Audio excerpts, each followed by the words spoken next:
இல்ல, அமெரிக்காவில் ட்ரம்புக்கு ஓட்டு கேட்டவர் மோடி. ட்ரம்புக்கு ஆதரவாக மிகப்பெரிய அளவுக்கு பரப்புரை கூட்டத்தில் பங்கேற்று ஓட்டு போடுங்க, அவருக்கு வாக்களிங்க, வெற்றி பெற வைங்க என்கிற அளவுக்கு தேர்தல் பிரச்சாரம் தான் செய்யலை, வேற எல்லாம் செஞ்சுட்டு வந்தார். அதைத்தான் செய்யக்கூடாது. அதுபோல் வெளிநாடுகளில் நாம் தலையிடவில்லையா, அரசு தலையிடவில்லையா? பங்களாதேஷில் நம்ம தலையிடலையா? இலங்கையில் தலையிடலையா? அங்கே வந்து நம்முடைய படைகளை நம்ம அனுப்பலையா? அப்போ உலகம் முழுவதும் அரசு தலையிடுகிறது. உலகம் முழுவதும் போய் பாஜகவை சார்ந்தவர்கள் இங்கே உள்ள அரசியலை பேசி கொண்டிருக்கிறார்கள். அதுதான் நாட்டுக்கு எதிரானது. ஆனால் ராகுல் நாட்டை எங்கேயுமே விட்டு கொடுக்கவில்லை. அவர் நாட்டு மக்களினுடைய பிரச்சனைகளை பேசுகிறார். இந்த நாட்டில் எது வந்து முக்கியமாக நம்முடைய அடையாளமோ அந்த அடையாளத்தை உயர்த்தி பிடிக்கிறார். சமூக நீதி, பன்முகத்தன்மை, இதுதான் இந்தியாவினுடைய அடையாளம், ஜனநாயகம் தான் இந்தியாவினுடைய அடையாளம் என்று அது இந்தியாவுடைய மாண்பை தான் சொல்றார். இந்தியாவை அவர் வந்து ஒன்றும் சொல்லலை. அரசை விமர்சிக்கிறார், அரசை நடத்தக்கூடிய கட்சியை விமர்சிக்கிறார், ஆட்சியாளர்களை விமர்சிக்கிறார். உலகம் முழுவதும் இந்த விமர்சனம் எல்லா நாடுகள்லையும் எல்லா நாடுகளை பற்றியும் இந்த விவாதம் நடந்துக்கிட்டு தான் இருக்குது. ஆய்வுகள் பண்ணுறாங்க மாணவர்கள். அந்த மாணவர்கள் மத்தியில் இந்த கேள்விகள் வரத்தான் செய்யும். ஊடகங்கள் ஏற்கனவே எழுதிட்டு தான் இருக்காங்க. இன்னைக்கு உலகம் என்பது ஒரு கிராமமாக சுருங்கி விட்டது. எந்த நாட்டில் என்ன நடக்குதுங்கிறதெல்லாம் இப்போ நீங்கள் வந்து தடை போட முடியாது. உலகம் முழுவதும் உலகத்தை பற்றிய விவாதம், உலக நாடுகளை பற்றிய விவாதம் என்பது தவிர்க்க முடியாதாகிவிட்டது. அப்படி ஒரு சூழல்ல இன்னைக்கு வந்து மாணவர்கள் கேட்கிற கேள்விகளுக்கு ஒரு இந்திய அரசியல்வாதியாக பதில் சொல்ல வேண்டிய கடமை அவருக்கு இருக்குது. உலகத்தில் எங்கே போனாலும் கேட்கத்தான் செய்வாங்க. இன்றைக்கு ஆய்வு நோக்கத்தில் கேட்கக்கூடியவர்களுடைய எண்ணிக்கை அதிகரித்திருக்கிறது. எனவே அதை வந்து இங்கே அங்கே பேசக்கூடாது, இங்கே பேசக்கூடாதுன்னு சொல்றதெல்லாம் ஒரு பிற்போக்கான ஒரு வாதமாக தான் நம்ம பார்க்க முடியும். முற்போக்கான எதிர்க்கட்சி தலைவர் தன் பொறுப்பை உணர்ந்து பேசல, இந்தியாவுக்கு பெருமை சேர்க்கிறது மாதிரி பேசல, இந்தியாவின் பெருமையை தாழ்த்துற பேச்சு இது. இது வந்து இந்திய மக்களை பிளவுபடுத்துற பேச்சு. ரிசர்வேஷனை ஒழிச்சு கட்டிடுவோன்னு சொல்றார். காங்கிரஸோட உண்மையான நோக்கம் இதுதான்.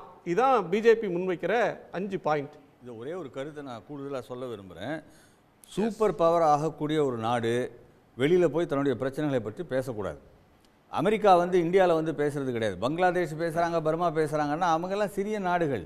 அந்த நாடுகளுக்கு என்று ஒரு இந்தியா போன்ற அந்த ஒரு ஸ்டேட்டஸ் கிடையாது. ரெண்டாவது, அவங்க கேட்குற பொழுது தான் நம்ம உதவிக்கு போகிறோமே தவிர நம்மளே போய் எங்கேயும் தலையிடுறது கிடையாது. சரி, ஹலோ. எஸ், இல்லை, இந்தியாவின் சூப்பர் பவரே ஜனநாயகம் தான். இந்தியாவின் சூப்பர் பவரே சமூக நீதி தான். இந்தியாவின் சூப்பர் பவரே பன்முகத்தன்மை தான். இந்தியாவினுடைய சிறப்பே வந்து இங்கே இருக்கக்கூடிய மொழிகள் தான். இந்தியாவின் சிறப்பே இங்கே இருக்கக்கூடிய மதங்கள் தான். இந்தியாவின் சிறப்பே இங்கே இருக்கக்கூடிய பல்வேறு சமூக அமைப்புகள் தான். ஆனால் இதை எல்லாவற்றையும் ஒரே அடியா மாத்திக்கிட்டு எந்த மொழியை நான் மதிக்க மாட்டேன்,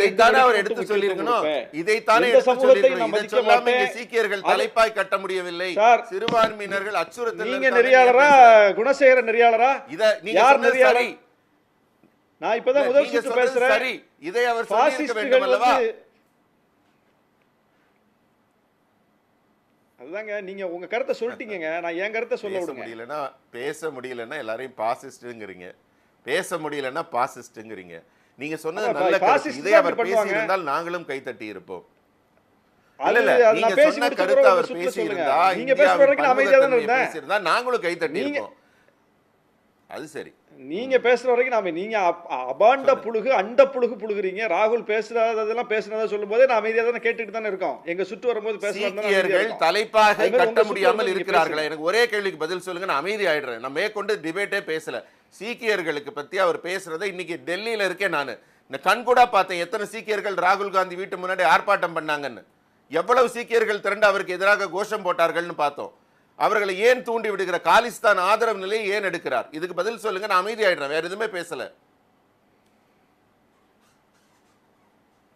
தலைப்பாகை கட்டி எத்தனை சீக்கியர்களை வந்து வேட்டையாடினீங்க, அவங்களுடைய போராட்டங்களை எப்படி ஒடுக்குனீங்க, எத்தனை பேர் கொல்லப்பட்டிருக்கிறார்கள், அவங்க வந்து போராட்டம் நடத்தும் போது அவங்களுடைய உரிமைக்காக பேசும்போது, அவங்களுடைய வாழ்வாதாரத்துக்காக களத்துக்கு வரும்போது ஒரு முறையாவது போய் வந்து மோடி அவங்களை சந்திச்சு ஒரு முறையாவது அவங்கள வந்து அவருடைய குரலை ஏறெடுத்து பார்த்திருப்பாரா? அப்போ முழுக்க முழுக்க முழுக்க எல்லா மக்களையும் ஒடுக்கக்கூடிய ஒரு ஆட்சி. சரி, அந்த மக்களுக்கு இந்த 10 ஆண்டுகால ஆட்சி காலத்தில் நீங்க செஞ்சது என்ன? அவங்க போராடி, அந்த மக்களில் பெரும்பான்மையான மக்கள் ரோட்டுக்கு வந்து போராடித்தான் வேளாண் சட்டத்தை திரும்ப பெற வைத்தார்களே தவிர நீங்களா போய் திரும்ப பெறல. நீங்களா வந்து அந்த மக்களுக்கு வாய்ப்பளிக்கக்கூடிய ஒரு புதிய சட்டத்தை உருவாக்கல. அந்த மக்களுக்கு கேடு விளைவிக்கக்கூடிய சட்டத்தை தான் உருவாக்கி இருக்கீங்க. இந்த நாட்டில் வந்து இன்னைக்கு மதவெளி சிறுபான்மையினருக்கான ஒரு நிலைமை என்ன? சிஏ எதுக்கு கொண்டு வந்தீங்க? இன்னைக்கு கூட வந்து வக்ஃபு சட்டத்தை எதுக்கு கொண்டு வர்றீங்க? அப்போ ஒவ்வொன்றிலையும் வந்து நீங்க மதவெளி சிறுபான்மையினரை குறிவைத்து எவ்வளவு பெரிய தாக்குதல் நடத்திக்கிட்டு இருக்கீங்க. அரசியலமைப்பு சட்டம் எல்லா மதங்களையும் சமமா பாவிக்க சொல்லுது. ஆனா நீங்க வந்து யாருக்கு வந்து வழிபாட்டு தலம் கட்டுறதுல முனைப்பு காட்டுறீங்க? மோடி போய் ஏதாவது ஒரு மசூதி திறப்பு விழாவில் போய் பங்கேற்றிருக்காரா? ஒரு தேவாலய திறப்பு விழாவில் போய் பங்கேற்றிருக்காரா? அதை வந்து ஒரு அரசு விழாவா நடத்தியிருக்காரா? ஒரு குருத்வாரா திறப்பு விழாவை அப்படி போய் நடத்தியிருக்காரா? ஒரு கோயில் திறப்பு விழா தானே அப்படி நடத்திருக்கீங்க.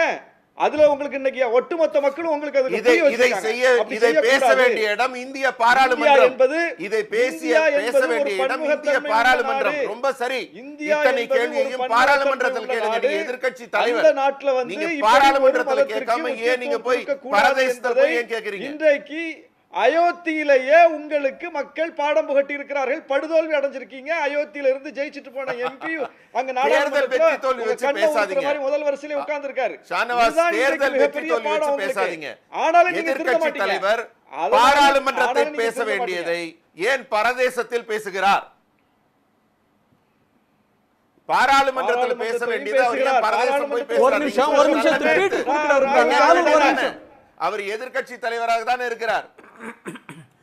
ஒரு நிமிஷம் பீட்டர் குறுக்கிட வருமாறு. ஒரு நாடாளுமன்றத்திலையும் உங்களுக்கு சிம்ம சொப்பனமே அவர்தானா? நாடாளுமன்றத்தில் அவர் கேட்ட பதில் சொல்லிருக்காரா மோடி? நாடாளுமன்றத்தில் ராகுல் வைத்த வாதங்கள் எதற்காவது மோடி உருப்படியா ஒரு பதில் சொல்லிருக்காருன்னு சொல்லுங்க. அஞ்சு நடுங்கி ஓடினார்.